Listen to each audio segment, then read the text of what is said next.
আজকের এপিসোড আগেই বইলে রাখি, এটা অ্যাডাল্ট এপিসোড, তবে পলিটিক্যাল এপিসোড অবশ্যই।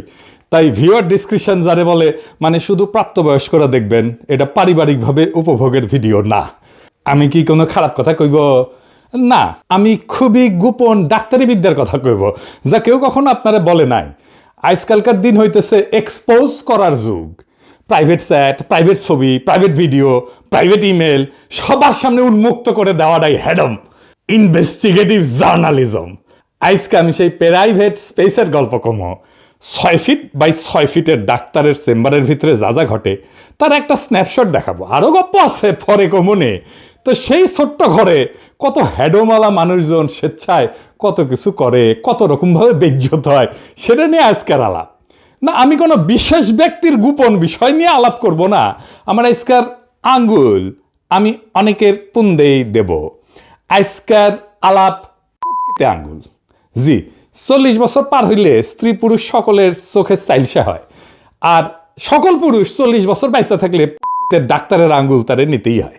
মানুষ ভাবে সে পৃথিবীর কেন্দ্র, সে ভাবে সে প্রেম, রাজনীতি আর পরমাণু ফিজিক্স বুঝে, কিন্তু সে জানে না সে তার পুটকিতে কি ঘটতেছে। আর সেই অন্ধকারে এই ডাক্তারেরা নিপুণ দক্ষতায় কাজ করে। সে জীবনের এক নতুন অধ্যায়কে আঙুল দিয়া অনুভব করে। আমেরিকানরা আঙুল দেওয়ার একটা সাইন আবিষ্কার করেছে। এটা হইতেছে এরকম, মানে মাঝের আঙুল পশ্চাতে ঢুকবে। এটা আবিষ্কার যে করেছে সে জিন্দিগিতে কারো আঙুল ঢুকায় নাই। সে মনে করেছে এই আঙুল যেহেতু বড় তাই বেশি ভিতরে ঢুকবি। মিস্টার বিনের একটা সিনেমা আছে, আমেরিকায় গিয়ে শিখেছে যে সে মনে করেছে থামস আপ এটার আমেরিকার ভার্সন হইতেছে এটা। হ্যাঁ দেখান এডিটর সাহেব, এটা দেখান, পোলাবান স্যাড়া বেড়া এরা মজা পাবিনি।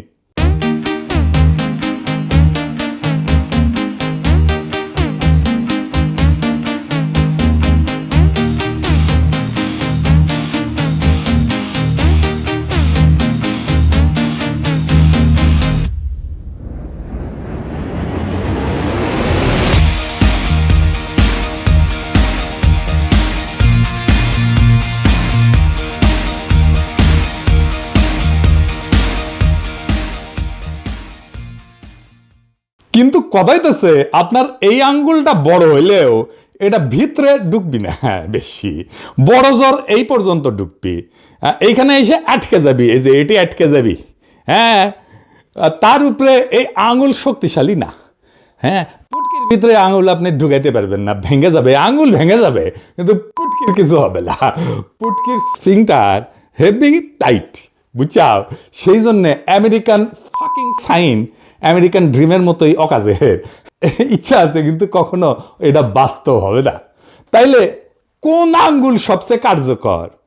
সেটা তর্জনী। এটা শক্তিশালী, পুটকির সকল রেজিস্ট্যান্স ভেদ করে গভীরে ঢুকে যেতে পারে। সেই সত্যটা আবিষ্কার করেছিল দুনিয়াতে প্রথম কে? পলিটিক্যালি জানেন, সোহরাওয়ার্দীর বডিগার্ড শেখ মুজিব। এই জন্যই সে আঙ্গুল নাচায় নাচায় নাচায় নাচায় বক্তিমা ছাড়িত। আর এই জন্যে রক্ষী বাহিনীর লোগো ছিল এই আঙ্গুল। সে জানতো বাংলাদেশের কোন দেশে আঙ্গুল এই ঢুকাবে। এক সময় বাংলাদেশের পদ মারার জন্য তার তর্জনীর আস্ফলন ছিল। তার মানে এই তর্জনী ইজ অলসো পলিটিক্যাল তর্জনী, মানে ক্ষমতা। পুটকিতে আঙুল ঢুকায় এই পরীক্ষার নাম হইতেছে ডাক্তারি ভাষায় পার রেক্টাল এক্সামিনেশন, ইংরেজিতে পিআর। আমাদের পিআর পদ্ধতিতে নির্বাচন নিয়ে খুব আলোচনা হইতেছে। এটাও পন্দে আঙুল দিবে দেশের। যাই হোক, ওই আলাপ পরে করুন নি। আমাদের সময় যখন আমরা মেডিকেল কলেজে পড়ি, ওই সময় একটা হিন্দি সিনেমায় ছিল মাইনে পিয়ার কিয়া।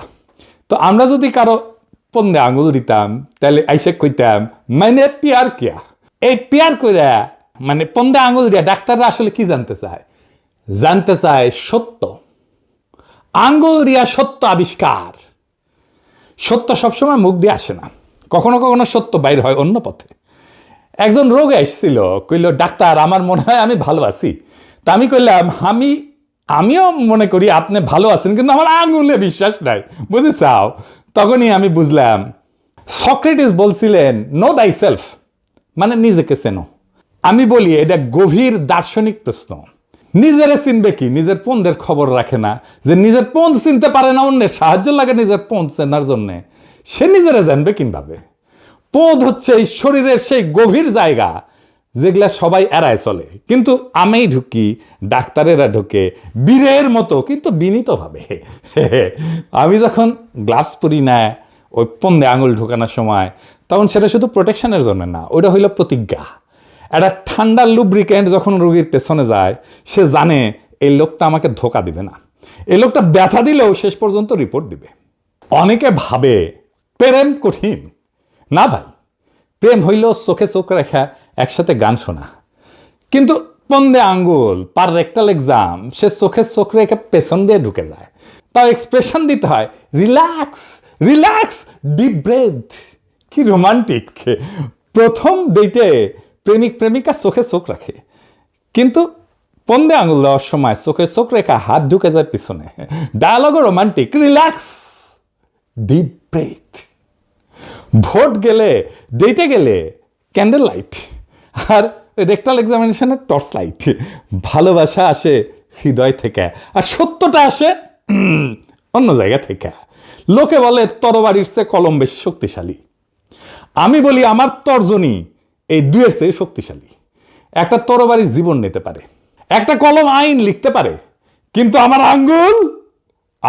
আঙ্গুল একজন ক্ষমতাবান পুরুষকে, একজন ক্ষমতাশালী সিইওকে, একজন পদকজয়ী জেনারেলকে এক শীতল পিচ্ছিল মুহূর্তে তার জীবনের সমস্ত সিদ্ধান্তের কথা পুনরায় ভাবতে বাধ্য করতে পারে। লুব্রিকেন্টটা যখন প্রথম ত্বকে স্পর্শ করে, তখন যে একটা হিমশীতল শিহরণ বয়া যায়, ওইটা হলে ইগোর বেলুন ফুইটা চুপসে যাওয়ার শব্দ। এই অনুভূতি যে কোনো কবিতার চেয়েও সৎ, যে কোনো প্রার্থনার চেয়েও গভীর, যে কোনো বিপ্লবের চাইতেও ভয়ঙ্কর। আমি ডাক্তারি করলে হয়তো এই সময়টাকে রোমান্টিক করতাম।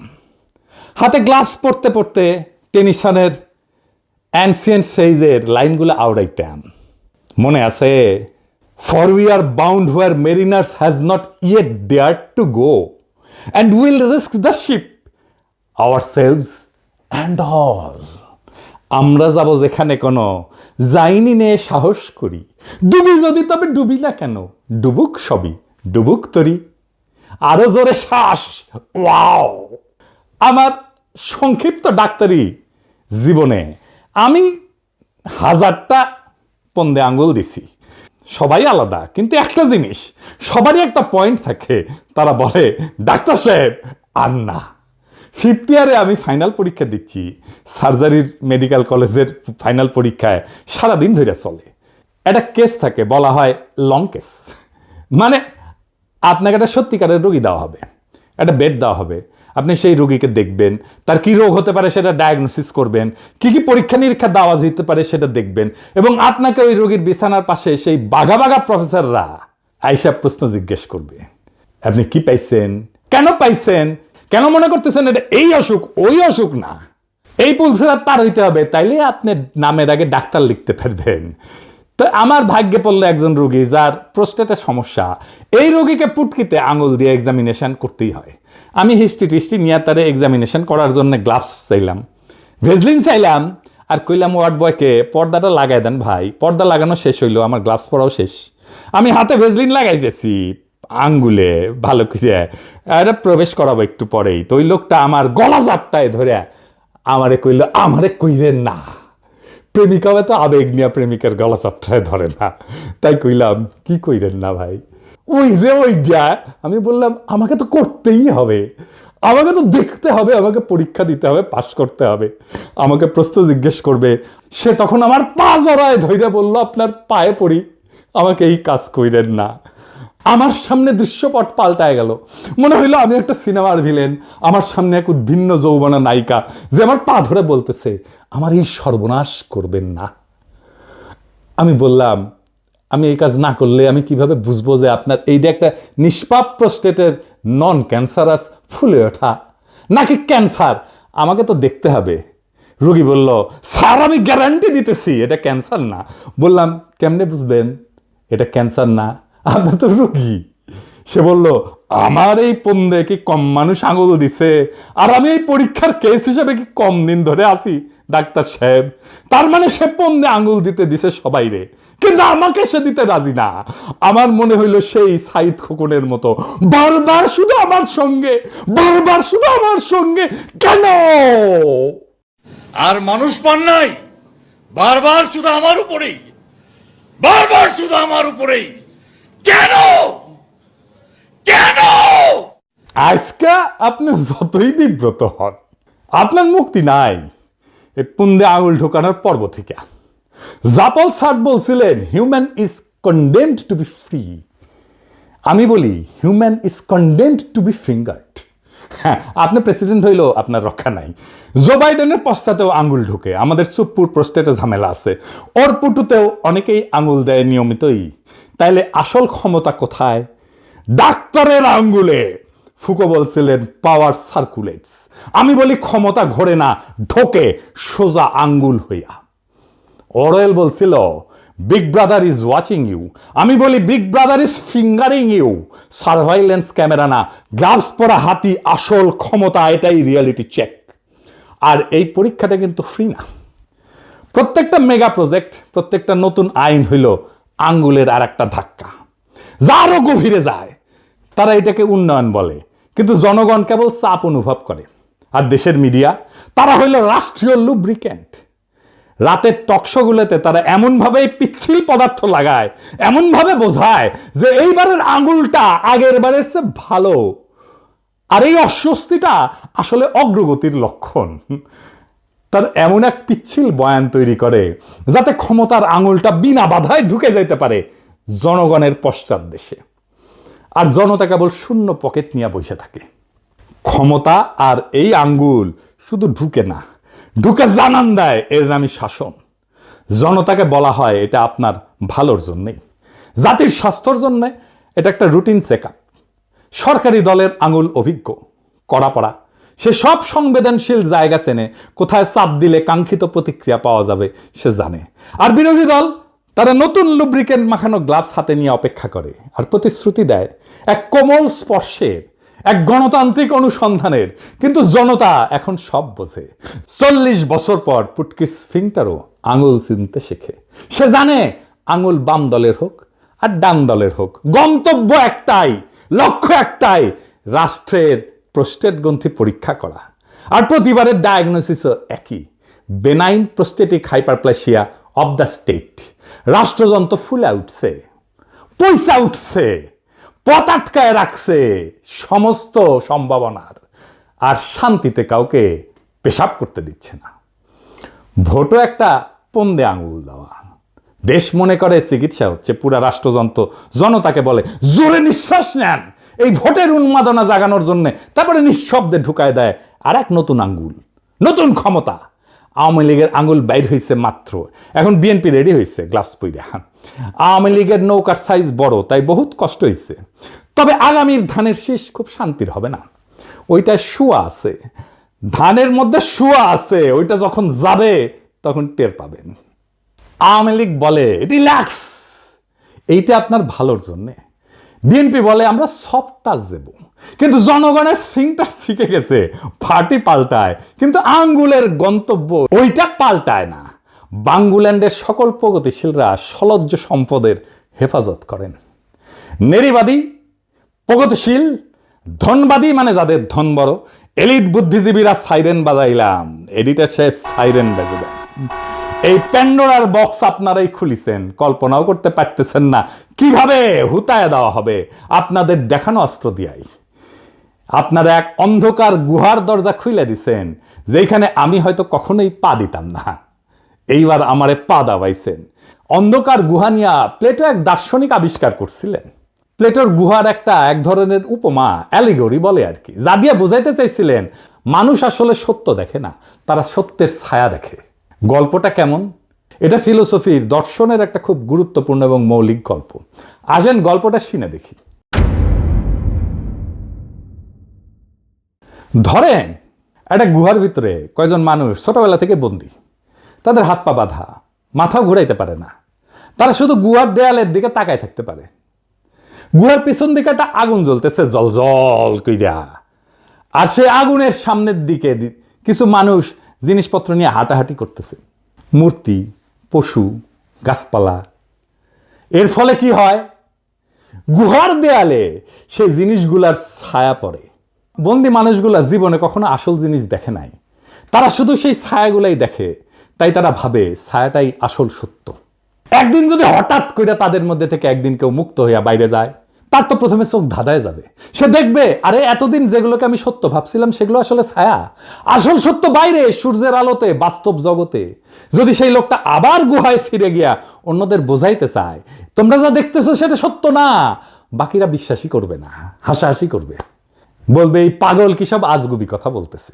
আমি হইতেছি গুহা থেকে বাইর হয়ে যাওয়া সেই মানুষ যে ফিরে আইসা নতুন দুনিয়ার গল্প বলতেছি। এর মানে কি? মানে প্লেটো বলতে চাইছেন আমরা সবাই আসলে এক ধরনের গুহায় বাস করি। আমরা সমাজ, রাজনীতি, মিডিয়া এই সমস্ত দেখানো ছায়া দেখা ভাবি এ সমস্তই সত্য, কিন্তু আসল সত্য এর বাইরে গভীর চিন্তা এবং জ্ঞান অর্জনের মাধ্যমে ধরা যায়। সেই জন্যই আমি প্রশ্ন তুলি, সেই জন্য আমি নতুন সত্যের সামনে দাঁড় করায় দিই জাতিকে। সকলে বিভ্রান্ত হইয়া যায়, মনে করে এতদিন যা জানছি সব ভুল। কেমনে হয়? আমি সেই মানুষ যে গুহায় কোনো ছায়া দেখি না, আমি গুহার গভীরে যা অনুভব করি। আমাকে যদি বলা হয় আপনি তো ডাক্তারি করেন নাই, কিন্তু ডাক্তার হিসেবে আপনার কোনো অন্তিম ইচ্ছা আছে, আমি বলবো হ্যাঁ আছে। আপনারা যদি জিজ্ঞাসা করেন কি সেইটা, আমার পৃথিবীতে একজনেরই পন্দে আঙুল দিয়া পরীক্ষা করার ইচ্ছা আছে, সেটা হইতেছে ওয়াকারের পোতবালক। ও নিজে বড় ইনভেস্টিগেটিভ জার্নালিস্ট, ইনভেস্টিগেটিভ জার্নালিজম করে, কিন্তু আমার গবেষণার আকাঙ্ক্ষা হচ্ছে যে কিভাবে বাংলাদেশের দুই জাদরেল জেনারেল আজিজ আর জেনারেল ওয়াকার, এই দুইজন একই পোতবালককে পছন্দ করলো। দুইজন জেনারেল একই পোতবালককে পছন্দ করছে, এটা ইতিহাসে নাই। এটা ইতিহাসের এক অবিস্মরণীয় ঘটনা। আর দ্বিতীয় কারণ হইতেছে আমি কখনো কুত্তার পন্দে আঙ্গুল দেই নাই, এই প্রথম এই একটা কুত্তার পন্দে আঙ্গুল দিয়া দেখতে চাই। আমি যেহেতু ভেটেরিনারি সার্জন না, আমার এই সুযোগ হবে না কোনোদিন। আমি ওর পন্দে আঙ্গুল দিয়া দেখতে চাই, কুত্তার পন্দে আঙ্গুল দিয়া কেমন অনুভূতি হয়। আমি আঙ্গুল দিয়া দেখতে চাই এর মধ্যে বিশেষ কি আছে এই দুই জেনারেলকে আকর্ষণ করলো। নিশ্চয়ই কিছু আছে। তবে এই পদ বালক যদি পদের বুটিক খোলে, আমি সেখানে তার মার্কেটিং ক্যাম্পেইন করে দেবো বিনা পয়সায়, স্ট্র্যাটেজি তৈরি করে দেবো, মার্কেটিং প্ল্যান তৈরি করে দেবো, প্রফিট লস অ্যাকাউন্ট তৈরি করে দেবো, তার সাথে সাথে আমি তার বিজ্ঞাপনও করে দেবো। বিজ্ঞাপনের জিঙ্গেলও তৈরি করে ফেলছি, শুনবেন সেই বিজ্ঞাপনের জিঙ্গেল। এমন পুটু কোথাও খুঁজে পাবে না কো তুমি, সকল পুটুর রানী সেজে স্বামীর পুটু ভূমি, সেজে স্বামীর পুটু ভূমি, সেজে স্বামীর পুটু ভূমি।